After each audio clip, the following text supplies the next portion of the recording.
2011 में एक case manipulate किया गया। 4 बेटियां मेरी और एक ही बेटा है, और वो भी ऑटिज्म का मरीज हो गया। ये रियलिटी है। ये सिर्फ आमर शहजाद ड्रग इंस्पेक्टर के गलत केस बनाने की वजह से। इब्तिदा है रब्बे जलील के बाबरकत नाम से जो दिलों के भेद खूब जानता है। अस्सलाम वालेकुम नाज़रीन इकराम, क्या आप इस शख्स के दिल का दुख समझ सकते हैं या इस कुर्ब का अंदाजा लगा सकते हैं जिस कुर्ब से ये 11 साल तक गुजरता रहा। नाज़रीन इकराम, किस्सा ये है कि लाहौर में जाली अद्वियात केस के जुर्म में एक शख्स को 11 साल जेल में सजा भुगतना पड़ी और 11 साल के बाद ये चीज साबित हो गई कि वो बेगुनाह था। अल्लाहु अकबर, इन्ना लिल्लाहि व इन्ना इलैहि राजिऊन। मुल्जिम 11 साल बाद रिहा हुआ। रिहा के बाद मुल्जिम सजदे में गिर गया और ज़ारो कतार रोता रहा। नाज़रीन इकराम, आप इसकी आंखों में देखें कि अपने बच्चों से 11 साल दूर बेगुनाही की सजा काटना कैसा होता है। ये तकलीफ सिर्फ वो समझ सकता है जो अपने घर से और अपने बच्चों से दूर रह चुका हो। आखिर इस चीज का जिम्मेदार है कौन?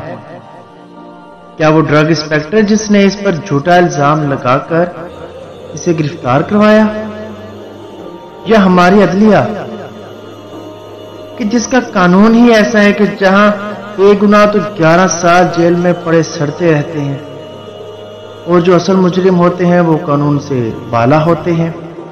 वो बड़े बड़े जुर्म करने के बावजूद भी कानून की गिरफ्त में नहीं आ सकते। मोहम्मद कहता है कि मेरे इन 11 साल का हिसाब कौन देगा। बात तो सच कही कि 11 साल का हिसाब कौन देगा। नाज़रीन इकराम, मैं ये बता दूं कि ये 11 साल के जुल्म का इंसाफ अल्लाह जरूर करेगा। अल्लाह ताला सूरह अहज़ाब की आयत नंबर 58 में फरमाते हैं,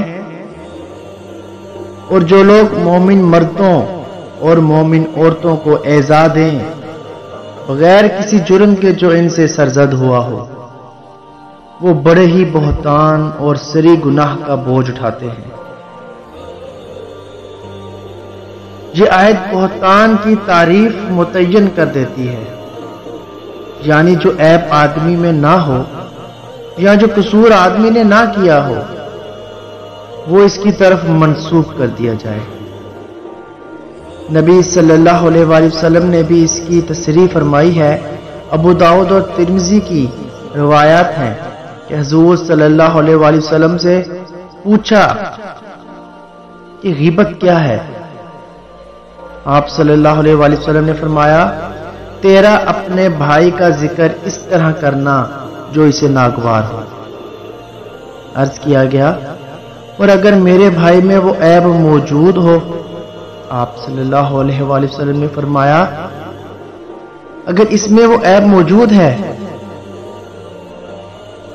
जो तूने बयान किया तो तूने इसकी गीबत की, और अगर वो इसमें नहीं है तो तूने उस पर बहतान लगाया। ये फेल सिर्फ एक इखलाकी गुनाह ही नहीं है जिसकी सजा आखिरत में मिलने वाली हो। आखिरत में तो मिलेगी ही, लेकिन इस आयत का तकाजा ये है कि इस्लामी रियासत के कानून में भी झूठे इल्जामात लगाने वालों को इस जुर्म में सजा देनी चाहिए। जज़ाकल्लाह। नाज़रीन इकराम, अगर आपको हमारी आज की वीडियो पसंद आए तो इसे लाइक करें, शेयर करें और हमारे चैनल को जरूर सब्सक्राइब करें। जज़ाकल्लाह।